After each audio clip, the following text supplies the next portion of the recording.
Hi friends, ഞാൻ എടുത്തൊരു ട്രേഡിലെ live മാർക്കറ്റിലെ തോട്ട് പ്രോസസ്സിന്റെ ഒരു അനാലിസിസ് അഥവാ സൈക്കോളജി അനാലിസിസ് ആണ് ഈ വീഡിയോയിൽ.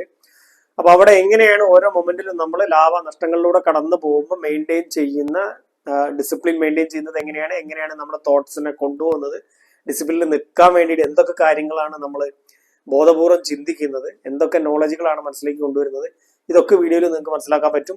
വീഡിയോ മുഴുവനായിട്ട് തന്നെ കാണുക. അവസാന ഭാഗങ്ങളിലൊക്കെ വളരെ പ്രധാനപ്പെട്ട കാര്യങ്ങൾ ഡിസ്കസ് ചെയ്യുന്നുണ്ട്. Good morning guys. നമ്മൾ കഴിഞ്ഞ ദിവസം പ്രീ മാർക്കറ്റിൽ പറഞ്ഞ പ്രധാനപ്പെട്ട ഒരു റെസിസ്റ്റൻസ്, മാർക്കറ്റ് ഫാൾസ് ബ്രേക്കൗട്ടുകൾ തരാൻ സാധ്യതയുണ്ട് എന്ന് പറഞ്ഞ ഏരിയയ്ക്ക് മുകളിലായിട്ടാണ് മാർക്കറ്റ് ഓപ്പൺ ചെയ്തിട്ടുള്ളത്. അപ്പോൾ അതുകൊണ്ട് തന്നെ ഇനി അങ്ങോട്ട് ഇവിടുന്ന് അങ്ങോട്ടുള്ള റാലി കുറച്ചും കൂടെ എളുപ്പത്തിലായിരിക്കും ഈ ഭാഗത്തു നിന്നൊക്കെ സപ്പോർട്ട് കിട്ടിക്കഴിഞ്ഞാൽ. അപ്പോൾ ഇങ്ങനെ ഈ രീതിയിലാണ് പ്രൈസ് മൂവ് ചെയ്യുന്നതെങ്കിൽ ഇവിടുന്ന് സപ്പോർട്ട് കിട്ടുന്നുണ്ടെങ്കിൽ ഇവിടുന്ന് നമ്മൾ ബൈ സൈഡിൽ നിൽക്കും. ഹായ്, നമ്മളിങ്ങനെ ഒരു ട്രേഡിൽ എൻ്റർ ചെയ്തിട്ടുണ്ട്. അപ്പോൾ ഇവിടുന്ന് നമ്മൾ പറഞ്ഞ ഇന്നത്തെ ദിവസത്തിന് പ്രധാനപ്പെട്ട ലെവലാവുമെന്ന് പറഞ്ഞ ആ ലെവലിൻ്റെ താഴേക്ക് വന്നു മേജർ ലെവലിൽ സപ്പോർട്ട് എടുത്ത് റിവേഴ്സ് ചെയ്യുന്നത് കണ്ടപ്പോഴാണ് നമ്മൾ ട്രേഡിൽ എൻ്റർ എടുത്തിട്ടുള്ളത്.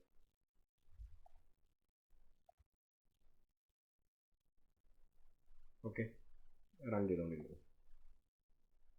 ഈ എൻട്രിയുടെ സ്റ്റോപ്പ് ലോസ് ഹിറ്റ് ചെയ്തു. അപ്പോൾ നമ്മൾ ഇമ്മീഡിയറ്റ് ആയിട്ട് സ്റ്റോപ്പ് ആൻഡ് റിവേഴ്സൽ എന്നുള്ള ട്രേഡിലേക്ക് എൻ്റർ ചെയ്തിട്ടുണ്ട്. ഇതിന് താഴേക്ക് ഈ ലെവലിന് താഴേക്ക് ക്ലോസ് ചെയ്തപ്പോഴാണ് എൻട്രി എടുത്തത്. അപ്പോൾ ഇതൊരു മാനിപ്പുലേഷൻ ആണെങ്കിൽ ഇതിൻ്റെയും കൂടെ സ്റ്റോപ്പ് ലോസ് എടുക്കാൻ സാധ്യതയുണ്ട് സെക്കൻഡ് ട്രേഡ്. അപ്പോൾ ഇതിന് മുകളിലായിട്ട് സ്റ്റോപ്പ് ലോസ് വെച്ചുകൊണ്ട് ഇതുവരെ ടാർഗറ്റ് എന്നുള്ള രീതിയിലാണ് ട്രേഡിൽ എൻട്രി ചെയ്തത്.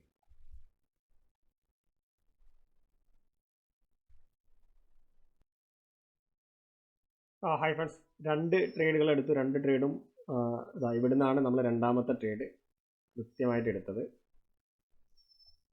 സെക്കൻഡ് ട്രേഡ് ഈ ക്യാൻഡിലാണ് നമ്മൾ സെക്കൻഡ് ട്രേഡിൽ എൻട്രി ചെയ്തത്. അപ്പോൾ ആ ട്രേഡിൻ്റെ ഡീറ്റെയിൽസിലേക്ക് പോയി കഴിഞ്ഞാൽ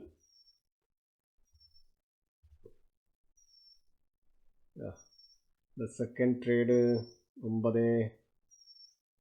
9:48 റൈറ്റ്, 9:48 ഈ ക്യാൻഡിൽ 9:48. ഓക്കെ, 9:48 അത് സെല്ല് ചെയ്തതാണ്. 9:45 എൻട്രി ചെയ്തത് 126. അപ്പോൾ അത് രണ്ടാമത്തെ ട്രേഡ് സ്റ്റോപ്പ് ലോസ് എടുക്കുകയാണ് ചെയ്തത്. അപ്പോൾ ഇത് ജസ്റ്റ് നമ്മൾ ഒന്ന് വിചാരിക്കുക, നമ്മുടെ ഒരു ട്രേഡ് ആദ്യത്തെ ട്രേഡ് ഫെയിലായി, രണ്ടാമത്തെ ട്രേഡ് നമുക്ക് പ്ലാൻ ഉണ്ടായിരുന്നു. സ്റ്റോപ്പ് ആൻഡ് റിവേഴ്സൽ എന്നുള്ള സ്ട്രാറ്റജിയാണ് നമ്മളിവിടെ ഇംപ്ലിമെൻറ്റ് ചെയ്യാൻ വിചാരിച്ചത്. നമ്മുടെ ഇവിടെ നിന്നുള്ള ഡയറക്ഷൻ തെറ്റി ഇതിന് താഴേക്ക് പ്രൈസ് വന്നപ്പോൾ ഈ ലെവലിന് താഴേക്ക് പ്രൈസ് വന്ന സമയത്ത് ഇവിടെ നമ്മുടെ പ്രധാനപ്പെട്ട ലെവൽ ആണ് ബ്ലാക്ക്. അപ്പോൾ ആ സമയത്ത് നമ്മൾ എൻട്രി എടുത്തതിന് ശേഷം ഞാൻ അതിൻ്റെ ഈവൻ ടാർഗറ്റ് ചേഞ്ച് ചെയ്യാൻ വേണ്ടിയിട്ട് നോക്കിയിരുന്നു. കാരണം ഈ ഫാൾ ഇങ്ങനെ ഉള്ള ഗ്യാപ്പ് അപ്പ് ചെയ്തിട്ട് ഈ ഒരു ടൈപ്പ് പ്രൈസ് ആക്ഷൻ ആണെങ്കിൽ അത് വലിയ റാലി തരാറുണ്ട് താഴേക്ക്. അപ്പോൾ ആദ്യം ഞാൻ 1:3 ആണ് വെച്ചത്, ഇന്നൊരു റേഞ്ച് ആൻറ്റിസിപ്പേറ്റ് ചെയ്യുന്നുണ്ട്. പക്ഷേ പിന്നീട് ഈ ഒരു പ്രൈസ് ആക്ഷൻ നോട്ട് ചെയ്തതിന് ശേഷം വലിയ ഫാൾ വരുമെന്നുള്ള ഒരു എക്സ്പെക്റ്റേഷൻ ഉണ്ടായിരുന്നു. അറ്റ്ലീസ്റ്റ് ഞാൻ വെച്ച ടാർഗറ്റ് 1:3 ആണെങ്കിൽ അത് അച്ചീവ് ചെയ്യേണ്ടതാണ്.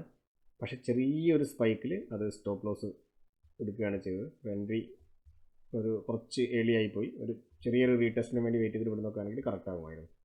അപ്പോൾ അവിടെ ഇങ്ങനെ ഇപ്പം നമ്മുടെ ഇന്നത്തെ എൻ്റെ റിസ്ക് അവസാനിച്ചിരിക്കുന്നു.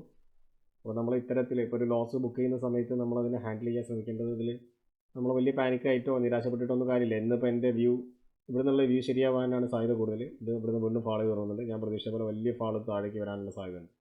അപ്പോൾ എനിക്ക് ആ റാലിയിൽ പാർട്ടിസിപ്പേറ്റ് ചെയ്യാൻ പറ്റിയില്ലല്ലോ എന്ന് കരുതി ഞാനിപ്പോൾ ഇവിടെയൊക്കെ പോയിട്ട് അനാവശ്യമായിട്ടുള്ളൊരു ട്രേഡ് എടുക്കാൻ ശ്രമിച്ചു കഴിഞ്ഞാൽ, എൻ്റെ പ്ലാനിൻ്റെ അപ്പുറത്തേക്കുള്ള ട്രേഡ് എടുക്കാൻ കഴിഞ്ഞാൽ ജനറലി ആളുകൾക്ക് പറ്റുന്നൊരു മിസ്റ്റേക്കാണത്. അപ്പോൾ നമ്മൾ കാര്യങ്ങളെല്ലാം ശരിയായി, ഞാൻ ഉദ്ദേശിച്ച രീതിയിൽ തന്നെ പ്രൈസ് മൂവ് ചെയ്യുന്നു. ചെറിയ ഒരു 1-2 പോയിൻറ്റിൻ്റെ വ്യത്യാസത്തിൽ സ്റ്റോപ്പ് ലോസ്, അതും ഇവിടെ ഓപ്ഷനിൽ ഇൻഡെക്സിൽ നമ്മുടെ സ്റ്റോപ്പ് ലോസ് എടുത്തിട്ടില്ല, ഓപ്ഷനിലാണ് സ്റ്റോപ്പ് ലോസ് എടുത്തത്. അപ്പോൾ അങ്ങനെയുള്ള സമയത്തൊക്കെയാണ് നമുക്ക് അടുത്ത ട്രേഡ് എടുക്കാനുള്ള ടെംപ്റ്റേഷൻ ഒക്കെ വരിക. അപ്പോൾ നമ്മൾ ഇപ്പോൾ മനസ്സിലേക്ക് നമ്മൾ കൊണ്ടുവരേണ്ട ഒരു തോട്ട് പ്രോസസ്സ് എന്ന് പറയുന്നത്, അടുത്ത ഞാൻ എടുക്കാൻ പോകുന്ന ട്രേഡ്, എൻ്റെ ഓരോ ട്രേഡും ഇവിടെ നിന്നുള്ള ഒരു ട്രേഡിന് ഞാൻ ട്രൈ ചെയ്യുമ്പോൾ അതൊരു പ്രോബബിലിറ്റി മാത്രമാണ് എന്ന് ചിന്തിക്കാൻ പറ്റിയാൽ മാത്രമേ ഞാൻ എൻ്റെ കൃത്യമായിട്ടുള്ള റിസ്ക് മെയിൻറ്റെയിൻ ചെയ്യൂ, എൻ്റെ റിസ്കിനനുസരിച്ചുള്ള ട്രേഡുകൾ എടുക്കുകയുള്ളൂ. അപ്പോൾ ഇവിടെ ആദ്യത്തെ ട്രേഡിലും ആ റിസ്ക് കാൽക്കുലേറ്റ് ചെയ്തിട്ട് എൻ്റെ റിസ്കിലാണ് എടുത്തത്. രണ്ടാമത്തെ ട്രേഡ് സിംഗിൾ ലോട്ടാണ്. അപ്പോൾ 2 ട്രേഡിൻ്റെ ലോസ് ആവുന്നതോടുകൂടി, 2 ട്രേഡാണ് എൻ്റെ ലിമിറ്റ് എന്ന് പറയുന്നത്. 2 ട്രേഡിൻ്റെ ലോസ് ആവുന്നതോടുകൂടി എൻ്റെ ഒരു ദിവസത്തെ റിസ്ക് കപ്പാസിറ്റി അവസാനിച്ചു കഴിഞ്ഞു. ഇനിയിപ്പോൾ ഇവിടുന്ന് കൂടുതൽ സാധ്യതയും ഞാൻ പ്രതീക്ഷിച്ച പോലെ താഴേക്ക് പോകാനാണ്. സ്റ്റിൽ അത് ഇവിടുന്ന് നമ്മൾ സാധാരണ തെറ്റായിട്ട് ആളുകൾ ചിന്തിക്കുക എന്തായാലും ഉറപ്പാണ് ഇവിടുന്ന് താഴേക്ക് പോകും എന്നുള്ള രീതിയിൽ ഒക്കെ ചിന്തിക്കാറുണ്ട്. അത് ജനറലി നമ്മുടെ സൈക്കോളജി സീരീസിലൊക്കെ ഡിസ്കസ് ചെയ്യുന്ന ഒരു സൈക്കോളജിക്കൽ പ്രോഗ്രാമിൻ്റെ ഭാഗമായിട്ടാണ്, ഒരു ബിലീഫ് സിസ്റ്റത്തിൻ്റെ ഭാഗമായിട്ടാണ് പൊതുവേ നമ്മളങ്ങനെ ചിന്തിക്കുന്നത്. വിശദമായിട്ട് നമ്മുടെ പ്രോഗ്രാമിൽ ഡിസ്കസ് ചെയ്യുന്ന ഒരു കൺസെപ്റ്റാണ്. അപ്പോൾ അത് ആ ഒരു കാര്യത്തെ ചലഞ്ച് ചെയ്യാൻ നമുക്ക് പറ്റണം. ഇവിടെ നിന്ന് എന്തായാലും മാർക്കറ്റ് പോകും, ഞാൻ വിചാരിച്ച പോലെ എല്ലാം നടക്കുന്നുണ്ട്, ചെറിയൊരു മിസ്റ്റേക്ക് പറ്റിയിട്ട് സ്റ്റോപ്പ് ലോസ് എടുക്കുകയാണ് ചെയ്തത് എന്ന രീതിയിൽ ചിന്തിക്കാം. ഇത് എൻ്റെ ഫസ്റ്റ് ട്രേഡ് ആയിരുന്നുവെങ്കിൽ, ഇവിടുന്ന് ഞാൻ ഈ രണ്ടാമതെടുത്ത ട്രേഡ് എൻ്റെ ഫസ്റ്റ് ട്രേഡ് ആയിരുന്നുവെങ്കിൽ ഇവിടുന്ന് ഒന്നും കൂടെ റീടെസ്റ്റ് കിട്ടി ബൗൺസ് ചെയ്തിട്ട് തിരിച്ച് താഴേക്ക് വരുന്ന സമയത്ത് ഞാൻ സെക്കൻഡ് ട്രേഡ് എടുക്കുമായിരുന്നു. പക്ഷേ ഇത് സെക്കൻഡ് ട്രേഡ് ആയതുകൊണ്ട് ഇനി ട്രേഡ് ഫോക്കസ് ചെയ്യുന്നില്ല എന്നുള്ളതാണ്.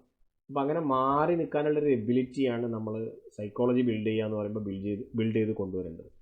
ഞാൻ എപ്പോഴും നമ്മുടെ ഷോർട്ട് വീഡിയോയിലൊക്കെ പറഞ്ഞുള്ള പോലെ ചെയ്യാനും ചെയ്യാതിരിക്കാനും മാറ്റി ചെയ്യാനുള്ള എബിലിറ്റിയാണ് ട്രേഡിങ്ങിൽ നമ്മൾ വിജയിക്കാൻ സഹായിക്കുന്നത്. ചെയ്യാൻ പറ്റണം.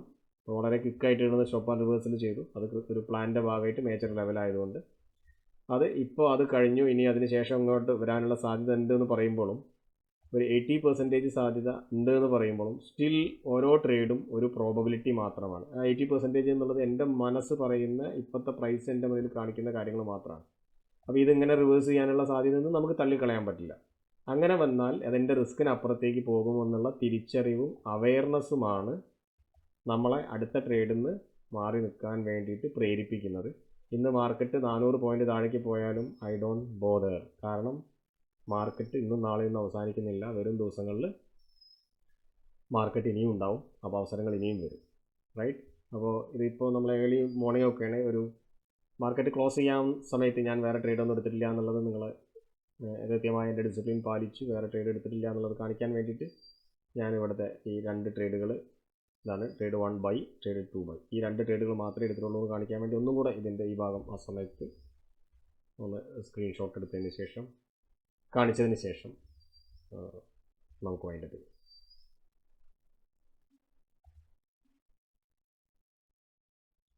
ഓക്കെ, ഈ ഒരു ഏരിയ ഞാൻ കാണിക്കുന്നത് ആ പ്രൈസ് നമ്മൾ വെച്ചിരുന്ന ടാർഗറ്റിൻ്റെ ഒക്കെ മുകളിലേക്ക് പ്രൈസ് എത്തി. ഇതിന് താഴേക്ക് പ്രൈസ് ബ്രേക്ക് ചെയ്ത് നമ്മുടെ ഒരു ലെവലിൻ്റെ താഴേക്ക് ബ്രേക്ക് ചെയ്തിട്ട് അവിടെ റീടെസ്റ്റ് ചെയ്താൽ അടുത്ത ലെവൽ വരെ മൂവ് ചെയ്യും എന്നുള്ളതാണ് നമ്മൾ അസംപ്ഷൻ ചെയ്യുന്നത്. അപ്പോൾ ഇവിടെ ഈ ഒരു സിനാരിയോയിലൊക്കെ പ്രത്യേകിച്ച് ലോസിലും നിൽക്കുന്ന ഒരാൾക്ക് റിക്കവറി ട്രേഡുകൾക്കുള്ള ടെംപ്ടേഷൻ വരാൻ സാധ്യതയുള്ള ഒരു ഏരിയയാണ്. ആ റിക്കവറി ട്രേഡാണ് മോസ്റ്റ്ലി റിവഞ്ച് ട്രേഡിലേക്ക് ഒരാളെ ലീഡ് ചെയ്യുന്നത്. അപ്പോൾ ഈ ഒരു അവെയർനെസ്സാണ് ഇപ്പോൾ ഇവിടുന്ന് ട്രേഡ് എടുക്കാതിരിക്കാൻ എന്നെ ഹെൽപ്പ് ചെയ്യുന്നത്. അതായത് നോളജാണ് നമ്മളെ പ്രവർത്തികളെ നിയന്ത്രിക്കുന്നതിൽ ഒരു പ്രധാനപ്പെട്ട ഘടകം എന്ന് പറയുന്നത്. ഞാനിവിടെ എന്തുകൊണ്ട് ട്രേഡ് എടുക്കാൻ പാടില്ല എന്ന് ചിന്തിക്കണമെങ്കിൽ അതുമായി കണക്റ്റഡ് ആയിട്ടുള്ള നോളേജുകൾ നമ്മുടെ കയ്യിലുണ്ടാവണം. അപ്പോൾ നോളജ് അക്വയർ ചെയ്യുക എന്ന് പറയുന്നത് വളരെ പ്രധാനപ്പെട്ടൊരു ഘടകമാണ്. അപ്പോൾ ഇവിടെ എന്താണ് ട്രിഗർ ചെയ്യാൻ സാധ്യത ഉള്ളത് എന്നുള്ളൊരു അവെയർനെസ് ഉണ്ട്. ഇവിടെ ഇപ്പോൾ ഇതൊരു അവസരം ആണ്. എൻ്റെ ഒരു സ്ട്രാറ്റജി, എൻ്റെ മെത്തേഡ്, നമ്മുടെ ലെവലുകൾ വെച്ചിട്ട് ലെവൽ 2 ലെവലാണ് ഈ അടുത്തൊരു ടാർഗറ്റ് അല്ലേ. അപ്പോൾ പ്രൈസ് ഇതിന് താഴേക്ക് വന്ന് ഇവിടെ റീടെസ്റ്റ് ചെയ്യുന്നു, രണ്ടാമത് റീടെസ്റ്റ് ചെയ്യുന്നു. അപ്പോൾ ഇവിടെ വരെ വരാനുള്ള സാധ്യതയുണ്ട്. അപ്പോൾ ഇതെനിക്ക് റിക്കവർ ചെയ്യാൻ വേണ്ടിയിട്ട് ജനറലി ആളുകൾ ചെയ്യാൻ സാധ്യതയുള്ളത്, ഇപ്പോൾ 2 ട്രേഡ് ലോസ് ആണെങ്കിൽ 2 ട്രേഡിലും കൂടെ എടുത്ത റിസ്ക് ഒന്നിച്ച് 1500 രൂപയുടെ റിസ്ക്കാണ് ഒരു 2 ട്രേഡിലും കൂടെ ഉള്ളതെങ്കിൽ ആ മൊത്തം റിസ്ക് ഇവിടെ എടുത്തിട്ട് ഇതിനൊരു 1:1 2 എടുത്തു കഴിഞ്ഞാൽ ഈ ലോസ് വരെ ഇത്രയും സമയം ഈ ഉണ്ടാക്കിയ 2 ട്രേഡിലെ ലോസ് റിക്കവർ ചെയ്യാമെന്ന് ചിന്തിച്ചുകൊണ്ട് ട്രേഡ് എടുക്കും. അപ്പോൾ അപ്പോൾ ഈ ഒരു ക്യാൻഡിൽ വരെ നമുക്കത് താഴേക്ക് പോകുന്നുള്ള ഫീൽ വന്നിരുന്നു അല്ലേ. അത് മുകളിലേക്ക് പോകുന്ന ഇതുപോലെ ഉണ്ട്. അപ്പോൾ അങ്ങനെയുള്ള സമയത്ത് ഇങ്ങനെ റിവേഴ്സ് ചെയ്യുന്ന സാഹചര്യം കൂടെ നമ്മൾ എക്സ്പെക്റ്റ് ചെയ്യണം. ഇതിലും ഇവിടെയും ഈ ലെവലിൻ്റെ താഴേക്ക് വരിക, ഈ ലെവലിന് ഈ ലെവലിലേക്ക് എന്നുള്ളതാണ് നമ്മൾ പ്രതീക്ഷിക്കുന്നതെങ്കിലും ഇങ്ങനെ പോകാനുള്ള സാധ്യത ഉണ്ട്. മാർക്കറ്റിന് എപ്പോഴും അതിനുള്ള ഏത് ഡയറക്ഷനിലും മൂവ് ചെയ്യാനുള്ള സാധ്യതകൾ മാർക്കറ്റിനകത്തുണ്ട്. അത് അവിടെയും ഒരു സാധ്യതയായിട്ട് കാണുമ്പോഴാണ് നമ്മളൊരു റിക്കവറി ട്രേഡിലേക്കൊക്കെ ട്രൈ ചെയ്യാതിരിക്കുന്നത്. ഓക്കെ, അപ്പോൾ ഇവിടെ ഇപ്പോൾ ഞാൻ പണ്ട് സൈക്കോളജി ബിൽഡ് ചെയ്യുന്നതിന് മുമ്പായിരുന്നെങ്കിൽ ഈ ഒരു സിനാരിയോയിൽ ഞാൻ റിക്കവറി ട്രേഡ് എടുക്കുമായിരുന്നു ഈ ഒരു ടാർഗറ്റ് വരെ വെച്ചുകൊണ്ട്. അപ്പോൾ അത് ഏതെങ്കിലും ഒരു കാലത്ത് അത് ശരിയാവും. അങ്ങനെ ശരിയാവുന്ന കാര്യം നമ്മളിൽ ഇഞ്ചക്റ്റ് ചെയ്യപ്പെടും, അല്ലെങ്കിൽ നമ്മുടെ സബ് കോൺഷ്യസിലേക്ക് അത് പ്രോഗ്രാം ചെയ്യപ്പെടും. ഒരിക്കൽ ശരിയായാൽ കൂടുതൽ പ്രശ്നമാണ്.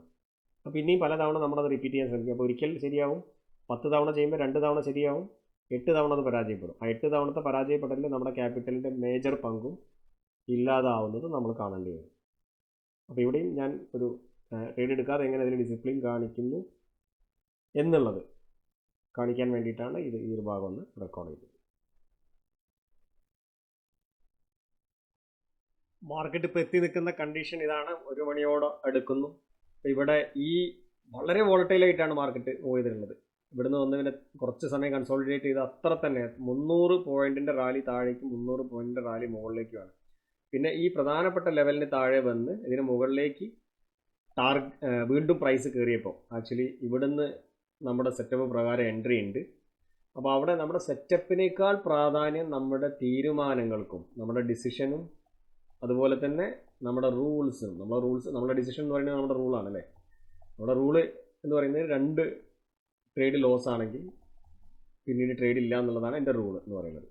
അപ്പോൾ അവിടെ നമ്മുടെ സെറ്റപ്പ് ഇവിടെ മീറ്റ് ചെയ്തു. ഇതൊരു എൻട്രി ചാൻസ് ആണ്. ഇവിടെ നിന്ന് തീർച്ചയായിട്ടും ഈ ബ്ലാക്ക് ലെവൽ വരെയുള്ള ഒരു ട്രേഡ് ടാർഗറ്റ് നല്ല ഇവിടെ സ്റ്റോപ്പ് ലോസ് വെച്ചാൽ നല്ലൊരു ടാർഗറ്റിൽ തന്നെ നല്ല റിസ്ക് റിവാർഡ് തന്നെ ട്രേഡ് ഉണ്ട്. ആ ഓപ്പർച്യൂണിറ്റി നിലനിൽക്കുമ്പോഴും ഇതിനേക്കാൾ പ്രയോറിറ്റി എൻ്റെ റൂളിനും അതുപോലെ തന്നെ എൻ്റെ ഡിസിഷനും കൊടുക്കുന്നു എന്നുള്ളത് കൊണ്ട് ആ ട്രേഡിൽ എൻട്രി ചെയ്യാതിരിക്കുകയാണ് ചെയ്തത്. നമ്മൾ വെയിറ്റ് ചെയ്യുന്നു, മാർക്കറ്റ് ക്ലോസ് ചെയ്യാൻ വേണ്ടിയിട്ട് വെയിറ്റ് ചെയ്യുന്നു.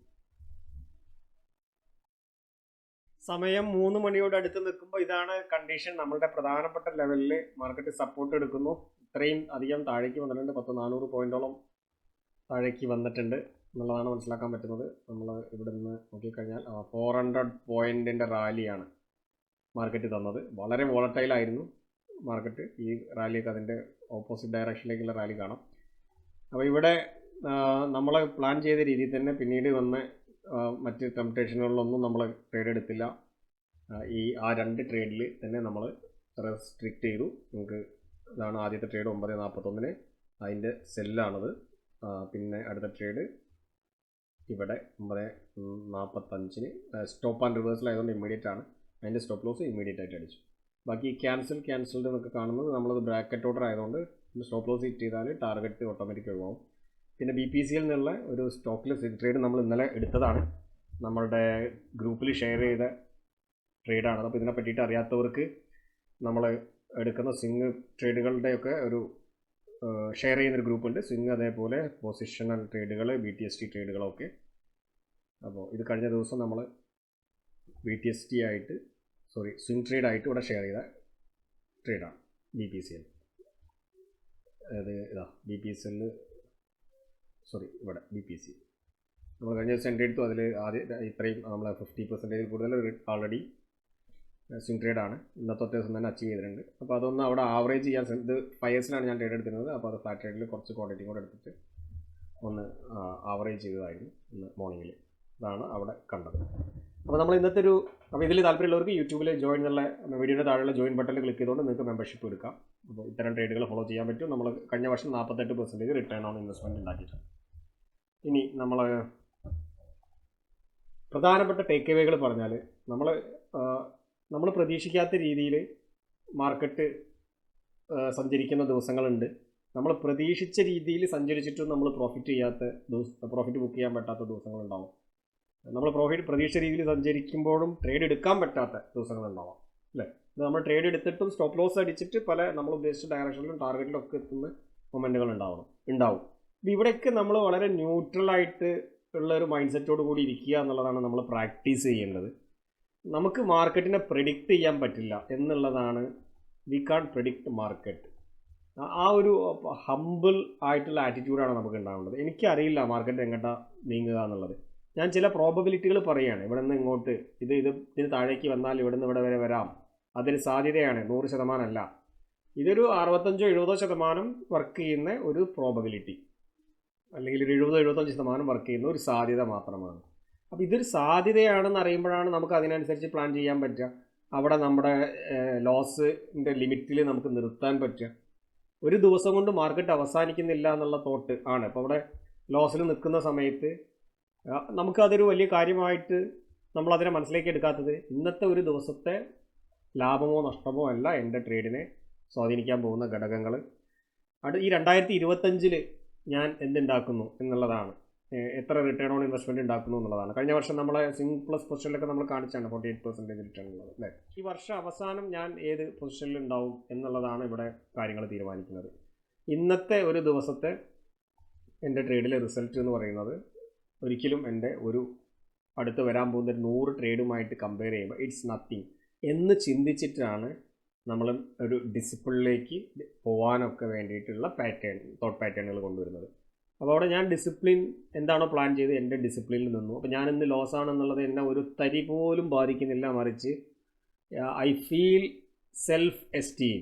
എനിക്കത് വളരെയധികം സെൽഫ് എസ്റ്റീമാണ് തോന്നുന്നത്. കാരണം ഞാൻ പ്ലാൻ ചെയ്ത എൻ്റെ ഡിസിഷനിൽ ഞാൻ ഉറച്ചു നിന്നു. അപ്പോൾ നിങ്ങൾ ശ്രദ്ധിക്കേണ്ടത് അതാണ്. താൽക്കാലികമായിട്ടൊരു ദിവസം നിങ്ങൾ എങ്ങനെയെങ്കിലും ലാഭം ഉണ്ടാക്കി എന്നുള്ളത് കൊണ്ട് അത് നിങ്ങളെ ലോങ് റണ്ണിൽ നിങ്ങളുടെ സൈക്കോളജിക്ക് പ്രത്യേകിച്ച് ഗുണമൊന്നും ചെയ്യില്ല. അന്നത്തെ ദിവസം ഒരു അല്പം സന്തോഷം കിട്ടുമെന്നല്ലാതെ, മറിച്ച് നിങ്ങളിപ്പോൾ 2 ട്രേഡ് എടുക്കുള്ളൂ എന്ന് തീരുമാനിച്ച് മൂന്നാമതൊരു ട്രേഡ് എടുത്തിട്ട് ആ ട്രേഡ് നിങ്ങൾക്ക് പ്രോഫിറ്റ് തന്നു, നിങ്ങളുടെ ലോസ് ഒക്കെയും കവർ ചെയ്തു എന്ന് കരുതുക. സ്റ്റിൽ നിങ്ങൾക്ക് അന്ന് ലോസ് കിട്ടിയതിൻ്റെ സന്തോഷം മാത്രമേ ഉണ്ടാവുള്ളൂ. നിങ്ങൾ അവിടെ ഒരു നെഗറ്റീവ് ഹാബിറ്റ് ബിൽഡ് ചെയ്യാനാണ് അപ്പോൾ ശ്രമിക്കുന്നത്. നിങ്ങളുടെ തീരുമാനങ്ങൾ നിങ്ങൾക്ക് എപ്പോൾ വേണമെങ്കിലും മാറ്റാം എന്നുള്ള ഒരു എക്സ്പീരിയൻസ് നിങ്ങളുടെ മനസ്സിന് കൊടുക്കുക ചെയ്യുന്നത്. അതല്ല വേണ്ടത്. തീരുമാനങ്ങളിൽ ഉറച്ചു നിൽക്കാൻ പ്രാക്ടീസ് ചെയ്യണം ട്രേഡിങ്ങിൽ വിജയിക്കാൻ വേണ്ടിയിട്ട്. ഞാനിവിടെ ചെയ്തത് അതാണ്. അപ്പോൾ അതുകൊണ്ടാണ് ആ തീരുമാനത്തിൽ ഉറച്ചു നിന്നുകൊണ്ടാണ് എനിക്കിവിടെ ഡിസിപ്ലിൻ കാണിക്കാൻ പറ്റിയത്. ഈ 2 ട്രേഡിലെ ലോസിനെയും വളരെ ന്യൂട്രലായിട്ട് എടുക്കാൻ പറ്റിയത് അതുകൊണ്ടാണ്. അപ്പോൾ മറ്റെന്താണ് നിങ്ങളുടെ ടേക്ക് അവേ? വീഡിയോ കണ്ടപ്പോൾ നിങ്ങൾക്ക് മനസ്സിലായത് വേറെ എന്താണ് സൈക്കോളജിക്കൽ ആംഗിളുകൾ എന്നുള്ളത് ഒന്ന് നിങ്ങൾ താഴെ കമൻറ്റ് ചെയ്യും. ട്രേഡിങ്ങിൽ വിജയിക്കാൻ വേണ്ട പ്രധാനപ്പെട്ട ക്വാളിറ്റികളിൽ ഒന്നാണ് ലോസിനെ ആക്സെപ്റ്റ് ചെയ്യാനുള്ള കഴിവ് എന്നുള്ളത്. മാർക്കറ്റിൽ എല്ലാ തവണയും നമ്മൾ വിജയിക്കുന്നത് കൊണ്ടല്ല, നമ്മുടെ വ്യൂ എപ്പോഴും ശരിയാവുന്നത് കൊണ്ടല്ല നമുക്ക് പ്രോഫിറ്റ് ഉണ്ടാക്കാൻ പറ്റുന്നത്. മറിച്ച് നമ്മുടെ വ്യൂ തെറ്റുമ്പോഴും കൃത്യമായിട്ട് നമ്മുടെ പ്ലാനുകളിൽ സ്റ്റിക്ക് ഓൺ ചെയ്ത് നിന്ന് ഡിസിപ്ലിൻ പാലിച്ച്, എന്നാൽ നമ്മുടെ പ്ലാൻ ശരിയാവുന്ന സമയത്ത് പ്രോപ്പർ ആയിട്ടുള്ള റിവാർഡ് ബുക്ക് ചെയ്യുന്നതിലൂടെ, അങ്ങനെയാണ് നമ്മളൊരു 100 തവണ ട്രേഡ് ചെയ്യുമ്പോൾ ഒരു 50 തവണ ശരിയായാൽ പോലും നമുക്ക് നെറ്റ് പ്രോഫിറ്റിൽ എത്താൻ പറ്റുന്നത്. അപ്പൊ ഈ ഒരു സ്കില്ലാണ് ട്രേഡിൽ വിജയിക്കാൻ ഒരാൾ ഡെവലപ്പ് ചെയ്യേണ്ടത്. അതേസമയം ലൈവ് മാർക്കറ്റിൽ നമ്മൾ ട്രേഡ് ചെയ്തുകൊണ്ടിരിക്കുമ്പോൾ ലാഭനഷ്ടങ്ങളിലൂടെ പോകുമ്പോൾ നമ്മൾ നിലനിർത്തുന്ന ഒരു തോട്ട് പ്രോസസ്സ് ഒക്കെ ഇതിൽ പ്രധാനപ്പെട്ട ഘടകമാണ്. അപ്പൊ എന്ത് രീതിയിലുള്ള ഒരു തോട്ട് പ്രോസസ്സ് നമ്മൾ മെയിൻറ്റെയിൻ ചെയ്യണം, എങ്ങനെ ചിന്തിക്കണം, ആ ചിന്തകൾക്ക് അനുസരിച്ച് എങ്ങനെ പ്രവർത്തിക്കണം എന്നുള്ളതൊക്കെ നമ്മൾ പരിശീലിപ്പിക്കുന്ന ആ തോട്ട് പ്രോസസ്സ് നിങ്ങളെ പഠിപ്പിക്കുന്ന നമ്മുടെ 1-on-1 സൈക്കോളജി മെന്റർഷിപ്പ് എന്ന ഒരു കോഴ്സ് ഉണ്ട്. അപ്പോൾ ആ കോഴ്സിന്റെ ഡീറ്റെയിൽ ചാനലിൽ ആദ്യമായിട്ട് വന്നിട്ടുള്ളവർ ആ കോഴ്സിന്റെ ഡീറ്റെയിൽ ഇവിടെ പറയുന്നു, അതും കൂടെ മനസ്സിലാക്കുക. അപ്പോൾ ഒരു മിനിമം ക്യാപിറ്റലിലൊക്കെ ട്രേഡ് ചെയ്യുന്ന ആളുകൾ പ്രോഗ്രാമിൽ താല്പര്യമുള്ളവർക്ക് പ്രോഗ്രാമിൽ പങ്കെടുത്ത ആളുകളുടെ റിവ്യൂ ഒക്കെ താഴെ കൊടുക്കുന്നുണ്ട്. അതും 1.5 മാസം 2 മാസമൊക്കെ നമ്മുടെ കൂടെ ട്രേഡ് ചെയ്തതിന് ശേഷം അവർ തന്നിട്ടുള്ള റിവ്യൂസ് ആണ്. ആ റിവ്യൂ ഒക്കെ കണ്ട് പ്രോഗ്രാമിൽ പങ്കെടുക്കാൻ താല്പര്യം ഉണ്ടെങ്കിൽ ആ വീഡിയോയിൽ പറയുന്ന കോൺടാക്ട് ഡീറ്റെയിൽസിലേക്ക് കോൺടാക്ട് ചെയ്യുകയും ചെയ്യാം. ട്രേഡേഴ്സിന്റെ മൈൻഡ് സെറ്റും സൈക്കോളജിയും കറക്റ്റ് ചെയ്യാൻ ഉദ്ദേശിച്ചുകൊണ്ട് നമ്മൾ നടത്തിക്കൊണ്ടിരിക്കുന്ന 1-on-1 സൈക്കോളജി മെന്റർഷിപ്പ് പ്രോഗ്രാമിനെ പറ്റി ഇടയ്ക്ക് ഒന്ന് പറഞ്ഞുകൊള്ളുന്നു. ഈ നമ്മുടെ പ്രോഗ്രാം എന്ന് പറയുന്നത് ഒരു ഇൻഡിവിജ്വൽ ട്രേഡറെ ഹാൻഡ് ഹോൾഡ് ചെയ്തുകൊണ്ട് അയാളുടെ പ്രശ്നങ്ങൾ മനസ്സിലാക്കി ആ പ്രശ്നങ്ങൾക്ക് അയാൾക്ക് വേണ്ട പേഴ്സണലൈസ്ഡ് ആയിട്ടുള്ള സൊല്യൂഷൻസ് സെറ്റ് ചെയ്ത കാര്യങ്ങൾ അയാൾ കറക്റ്റ് ചെയ്യുന്നുണ്ടോ എന്നുള്ളത് മോണിറ്റർ ചെയ്ത് അതിൽ അപാകതകൾ ഉണ്ടെങ്കിൽ വീണ്ടും അത് കറക്റ്റ് ചെയ്ത് അങ്ങനെ മുന്നോട്ട് പോകുന്ന ഇന്ത്യയിൽ ആദ്യമായിട്ട് നടത്തപ്പെടുന്ന ഇത്തരത്തിലുള്ളൊരു പ്രോഗ്രാമാണ്. അപ്പോൾ ഇവിടെ നമ്മളുടെ ട്രേഡിങ്ങിലേക്ക് വരുമ്പോൾ പല ആളുകൾക്കും പല റൂളും കാര്യങ്ങളൊക്കെ ഉണ്ടാവും. ഒരു ദിവസം 2 ലോസായാൽ നിർത്തണം എന്നൊക്കെ ആഗ്രഹം ഉണ്ടാവും. പക്ഷേ ട്രേഡ് ആക്ട് ആയി തുടങ്ങിയാൽ, ട്രേഡിങ്ങിലേക്ക് വന്നു കഴിഞ്ഞാൽ പിന്നെ അതൊക്കെ മറന്നുകൊണ്ട് മനസ്സ് കാര്യങ്ങളെ ഏറ്റെടുത്ത് കൊണ്ടുപോകുന്നതാണ് നമ്മൾ കാണാറുള്ളത്. അത്തരത്തിലുള്ള പ്രശ്നമുള്ളവർക്ക് അതേപോലെ തന്നെ ഗ്രീഡ് എന്നുള്ള ഒറ്റ കാര്യം കൊണ്ട് കുറേ അധികം ട്രേഡിൽ കുറച്ച് ദിവസങ്ങളൊക്കെ പ്രോഫിറ്റ് ആവുകയും പിന്നീട് വരുന്ന 1-2 ദിവസം കൊണ്ട് ഇത്രയും ദിവസം ഉണ്ടാക്കിയ മുഴുവൻ പ്രോഫിറ്റിനെയും കൊണ്ടേ കളയുകയും ചെയ്യുന്ന ഗ്രീഡിൻ്റെ ഇൻഫ്ലുവൻസ്. അത് ചില ആളുകൾക്ക് ഫിയറിൻ്റെ ഇൻഫ്ലുവൻസ് ആണ്. ഫിയർ കൊണ്ട് നല്ല അവസരങ്ങളൊക്കെ വരുന്ന സമയത്ത് ആ ട്രേഡിൽ എടുക്കാൻ ഭയപ്പെട്ട് നിൽക്കും. പിന്നീട് അത് മിസ്സായല്ലോ എന്ന് കരുതി വേറൊരു അവസരം വരുമ്പം അത്തരത്തിലൊരു അവസരത്തിൽ പോയിട്ട് ചാടും. അത് ലോസ് എടുക്കുന്നത് കാണാൻ പറ്റും. ഇനി ട്രേഡിൽ എൻ്റർ ചെയ്ത് കഴിഞ്ഞാൽ ലോസ് ആവുമോ എന്ന് കരുതി അങ്ങനെ പേടിച്ച് ടെൻഷൻ അടിച്ചിരിക്കുന്ന ഒരു അവസ്ഥ. ഇങ്ങനെ പല രീതിയിലുള്ള കാര്യങ്ങളും ഉണ്ട്. ഓവർ ട്രേഡും റിവെഞ്ച് ട്രേഡും പോലെയുള്ള കാര്യങ്ങളൊക്കെ നമ്മൾ നമ്മുടെ സൈക്കോളജി സീരീസിൽ ഡിസ്കസ് ചെയ്താണ്. സൈക്കോളജി സീരീസ് കാണാത്തവർക്കും വേണ്ടിയിട്ട് ഡിസ്ക്രിപ്ഷനിൽ ആ പ്ലേലിസ്റ്റിൻ്റെ ലിങ്കും കൂടെ ഇടാം. അതിൽ പറഞ്ഞ പല രീതിയിലുള്ള പ്രശ്നങ്ങളും പറയാത്തതുമായിട്ടുള്ള പ്രശ്നങ്ങളും ഒക്കെ അനലൈസ് ചെയ്തുകൊണ്ട് സൈക്കോമെട്രിക് ടെസ്റ്റൊക്കെ നടത്തി വിശകലനം ചെയ്ത് അങ്ങനെ മുന്നോട്ട് പോകുന്ന രീതിയിലുള്ള ഒരു പ്രോഗ്രാമാണ്. അപ്പോൾ ഒരു പേഴ്സണൽ കോച്ച് എന്ന രീതിയിൽ ഞാൻ ഉണ്ടാക്കിയിട്ടുള്ള പേഴ്സണൽ കൗൺസിലിങ്ങിലൊക്കെ ഉള്ള എൻ്റെ എക്സ്പീരിയൻസും അതേപോലെ ഒരു ബിസിനസ് കൺസൾട്ടൻറ്റ് എന്ന രീതിയിലുള്ള എൻ്റെ എക്സ്പീരിയൻസും കൂടെ ക്ലബ്ബ് ചെയ്തുകൊണ്ട് ഡിസൈൻ ചെയ്തൊരു പ്രോഗ്രാമാണിത്. കാരണം ട്രേഡിംഗ് എന്ന് പറയുന്നത് ഒരേ സമയം ഒരു ഇൻഡിവിജ്വൽ സ്കില്ലും അതേ സമയം ഒരു ബിസിനസ്സുമാണ്. എന്നാൽ ഒരു ഇൻഡിവിജ്വൽ സ്കില്ല് എന്ന് പറയുമ്പോൾ ഇവിടെ മനസ്സ് പൂർണ്ണമായിട്ട് ഇൻവോൾവ് ആവുന്ന ഒരു പദ്ധതിയാണ് ശരിക്കും, ഒരു ബിസിനസ്സാണ് ട്രേഡിംഗ് എന്ന് പറയുന്നത്. അപ്പോൾ അതിന് ആ രീതിയിൽ തന്നെ വേണം നമ്മൾ കൈകാര്യം ചെയ്യാൻ, മനസ്സിനെ ആ രീതിയിൽ റീപ്രോഗ്രാം ചെയ്യേണ്ടത് ആവശ്യമുണ്ട്. ഇനി ഇതൊരു ബിസിനസ്സാണ് എന്ന് പറയുമ്പോഴും ഇത് മറ്റ് ഒരു ബിസിനസ്സിനെയും പോലെ അല്ല ഇതിനെ അപ്രോച്ച് ചെയ്യേണ്ടത്, വളരെ ഡിഫറെൻ്റ് ആയിട്ടുള്ള രീതിയിൽ അപ്രോച്ച് ചെയ്യേണ്ട ഒരു ബിസിനസ്സാണ്. അപ്പോൾ എന്നാൽ ആ ബിസിനസ് മറ്റ് ബിസിനസ്സുകളുടേതായിട്ടുള്ള ചില പൊതുവായിട്ടുള്ള കാര്യങ്ങളിലൂടെയൊക്കെ ഇതിനെ കൊണ്ടുപോകേണ്ടതുണ്ട്. ആ ബിസിനസ് അനലൈസ് ചെയ്യുന്ന കാര്യത്തിലും അത് ചെയ്തു തുടങ്ങുന്നതിന് മുമ്പ് അത് വർക്ക് ചെയ്യുന്നതാണെന്നുള്ളത് മനസ്സിലാക്കുന്ന കാര്യത്തിലും മുന്നോട്ട് നിങ്ങളുടെ സ്ട്രാറ്റജി പോകുമ്പോൾ എത്ര തവണ വരെയൊക്കെ തുടർച്ചയായിട്ട് ലോസ് ഉണ്ടാവാം എന്നുള്ളതിനെ പറ്റിയുള്ള ഒരു ഐഡിയ ഉണ്ടാക്കാനും അതേപോലെ തന്നെ എന്താണ് അതിൻ്റെ വിൻ റേഷ്യോ എന്നുള്ളത് മനസ്സിലാക്കാനും അത് 1:1 2 1:3 നിങ്ങൾ സ്ഥിരം പ്രോഫിറ്റ് ബുക്ക് ചെയ്യേണ്ടതെന്നുള്ളത് മനസ്സിലാക്കാനും ഇങ്ങനെയുള്ള മാത്തമാറ്റിക്കലായിട്ടുള്ള കുറേ അധികം കാര്യങ്ങൾ നമുക്ക് വളരെ കൃത്യമായിട്ട് റിസർച്ച് ചെയ്ത് കണ്ടുപിടിക്കാൻ പറ്റും നിങ്ങളുടെ സ്ട്രാറ്റജി മുന്നോട്ട് കൊണ്ടുപോകുന്നതിന് മുമ്പ്. അത്തരം കാര്യങ്ങളൊക്കെ ചെയ്തുകൊണ്ടാണ് നമ്മൾ ഈ പ്രോഗ്രാം അതിൻ്റെ രണ്ടാമത്തെ ഘട്ടത്തിലേക്ക് കിടക്കുക. അവിടെയാണ് സൈക്കോളജിക്കൽ കാര്യങ്ങൾ കറക്റ്റ് ചെയ്യുക. ഈ ബേസിക് ആയിട്ടുള്ള മാത്തമാറ്റിക്കൽ കാര്യങ്ങൾ കണ്ടെത്തുന്നതിലൂടെ തന്നെ നമ്മളുടെ സൈക്കോളജിയുടെ ഒരു ഫൗണ്ടേഷൻ നമ്മൾ സെറ്റ് ചെയ്തിട്ടുണ്ടാവും. അപ്പോൾ ഇങ്ങനെ ഈ രീതിയിലാണ് പ്രോഗ്രാം മുന്നോട്ട് പോകുന്നത്. ഇപ്പോൾ ഇതിൽ പങ്കെടുക്കാൻ താല്പര്യമുള്ളവർക്ക് ടെലഗ്രാം ID താഴെ കൊടുക്കുന്നുണ്ട്, അതിൽ കോൺടാക്ട് ചെയ്താൽ കൂടുതൽ വിശദമായിട്ടുള്ള വിവരങ്ങൾ അതിനകത്ത് പറയാം.